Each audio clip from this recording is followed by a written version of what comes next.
শুনলে অবাক হবেন, জাহান্নামীরা অনেক লম্বা এবং যন্ত্রণাদায়ক শাস্তি ভোগ করার পর আল্লাহর কাছে 4টি জিনিস চাইবে, কিন্তু একটিও পূরণ হবে না।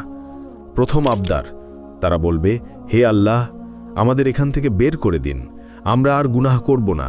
আল্লাহ পরিষ্কারভাবে বলে দেবেন, চুপ, আমার সাথে কথা বলো না। তখন তারা বুঝতে পারবে যে তারা আর কখনো এখান থেকে বের হতে পারবে না।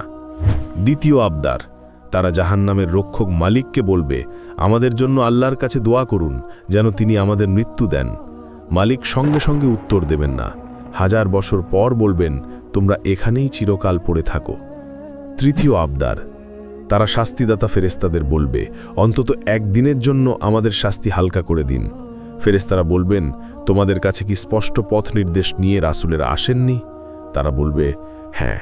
ফেরেশতারা তখন বলবেন, তাহলে এখন নিজেরাই প্রার্থনা করো। চতুর্থ আবদার, তারা